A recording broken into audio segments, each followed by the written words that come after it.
fit or whatever. But yeah. But yeah. Any Garmonbosia? Anyone with any Garmonbosia? No? No one? Any turkey and a corn? No? Look at this line. Yeah. That looked nice on your wall. Look at this. We got a line longer than James's forehead. Am I right? Anyone? Anyone? What do we got going on here? I mean, hey, how are we doing? This is what we want to see for Firewalk with Me. I'm telling you.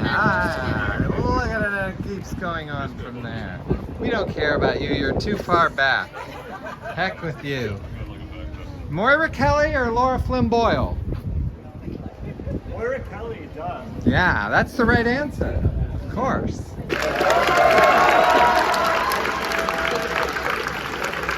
Hello, my name is Scott Ryan. I'm the managing editor of the Blue Rose magazine and the author of Firewalk with Me, Your Laura Disappeared. And welcome to Twin Peaks Night! Let's see if you can pass this test. Just you. Enough. So this is a full house, like there's people even standing, and you know, we're also, this is gonna go forever. We're gonna show Firewalk with Me, and then there's this surprise, then there's a big surprise, and another surprise. So I hope your loved ones know where you are, because you're not showing up forever. And on Saturday, we're doing a thing called Always Music in the Air, and I don't want this many people here, okay, because I, for some reason I told Daniel I would sing, and I'd like there to be like 4 people here. So I'm gonna sing Sycamore Trees, and I don't know why. Has anyone had any fun this week? The reason you had fun was because of one man, and that is Daniel Knox.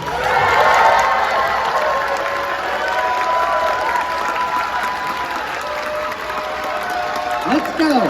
On your feet. This man brought you everything. He brought you Wild at Heart. He brought you Elephant Man. He brought you Straight Story. He brought you Twin Peaks Firewalk with Me.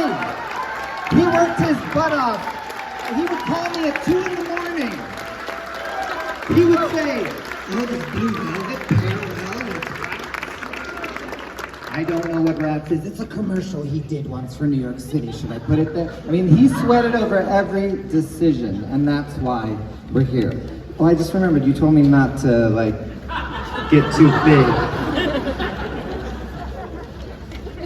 He didn't know that was gonna happen. We're gonna start again. I'm here to introduce Firewalk with Me. I wrote this book, and we are selling them out there. There's only 12 left, sorry about that. There's a lot of you, but this book really matters to me because this film matters to me. I saw it the day it opened. The theater did not look like this. There was maybe 18 people, and 17 of them hated it. And I loved it. And I went back and saw it that week by myself. And the reason I've watched it on my birthday every year is because of Cheryl Lee. How many of you have not seen this movie? Any newbies? Cheryl Lee plays Laura Palmer in it, and I believe it is the greatest performance ever captured on film, hands down. And I didn't understand why. Why, when I'd seen so many movies, did this one stick with me? And what was it about her? I had to know. And I saw this movie when I was 22, and it took me all the way till I was 47 to get an interview with Cheryl Lee. And it's in this book, and it's the greatest moment of my entire life because she is that person that you see on the screen, not in the suffering, but in her devotion to art, in her devotion to giving you a moment, in that everything matters to her. And when you're watching this film, watch what Cheryl is giving you. She's going through something for you, so you don't have to. And she did that in the filming. I interviewed Ron Garcia in this book. He was the DP, which means he's basically the cameraman, so he's on set all the time. And he told me I was worried about her, the whole crew was. And he said she damn near lost herself. And when I got to interview Cheryl, I asked her about that. And Cheryl is very humble, and she doesn't like to take what we all want to give her, because for Twin Peaks fans, of course we love Cooper, we love Audrey, we love the Log Lady, we love Little Nick. No, that's not right. But Laura is the one. I asked Cheryl Lee, did you feel that you almost lost yourself in the making of this film? Cheryl said, I couldn't have answered that question 30 years ago. I don't know that I could have answered it 20 years ago. I think maybe 10 years ago, I started to be able to get close or far enough away to be able to start looking at that question. I'm 55 now, and I'm still curious about that question, so it's not an easy answer. I only did what I knew how to do at the time. I was incredibly young and had very little professional experience. I just wanted to do the best that I could do. I knew the responsibility of that role. I was aware of that. I wanted to do justice to it. I wanted to tell the truth of Laura's story in the best way that I could. So I don't know that. Ask me again when I'm 80.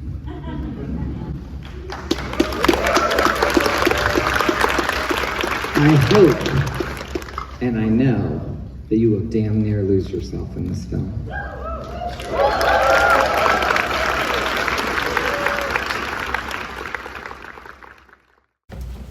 Hello, everybody. Thank you very much. I'd like to thank Scott for setting me up there. That was really nice. It makes all the things I have to say to you a whole lot harder.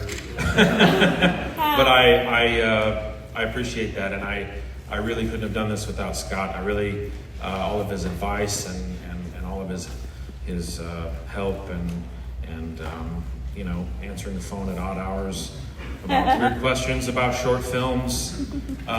It's been indispensable, and I really want to do this again.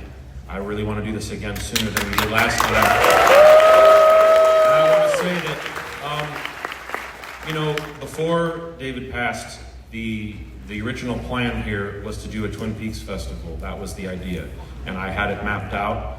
And I won't say that we threw that away, but it just didn't feel right. It felt like the scope of all of his work is what we needed to focus on. And so that's what we started moving towards. But a Twin Peaks festival of some sort at the Music Box is the mountain that I want to climb next. So I'm thinking about that tonight. Did everybody? Now I want to talk about this movie a little bit here. And I want to say that Fire Walk With Me is not a comedy. We know that. And I feel like, you know, the language of these things gets kind of distorted through the internet and images and things that we disassociate with the actual story and the characters. And, you know, I loved seeing a lot of hands raised up when Scott asked who is seeing this for the first time. And those are the people that we need to make a great experience for tonight. We really have to. There was a guy at the Elephant Man the other day watching Instagram stories. So, you know, like let's use a little bit of more of our. All right, no booing, no booing. He's not here. I already ran him out. I want to just, you know, we're going to move along here, but I just want to tell you a short story. This isn't about the first time I saw Fire Walk With Me. That was on VHS in a van on the way to Wisconsin. It's a very long story. I want to tell you about in 1994 when I was visiting Tucson, Arizona with my mother and my stepfather. And I saw in the newspaper that there was a double feature of Blue Velvet and Wild at Heart on film. I couldn't believe it. I really couldn't believe it. And I went I was so excited. I was a chubby 14-year-old kid. And I was there and I was ready to watch these movies that I'd cried my eyes out to, and I was so excited. And this college girl sat in front of me and laughed her ass off through the entire thing. And I put a curse on her. She's now passed away. I want you to know the powers that I hold. Tonight, I humbly ask you to watch Fire Walk with me like it was the first time. Try to remember how you felt, what it gave you. You don't need to bring anything to this movie. Let this movie give you everything. It's my favorite movie. It's my favorite soundtrack. And that's really all I have to say, except for thanks movie, which I have to say every time. All right, let's enjoy Twin Peaks Fire Walk with me.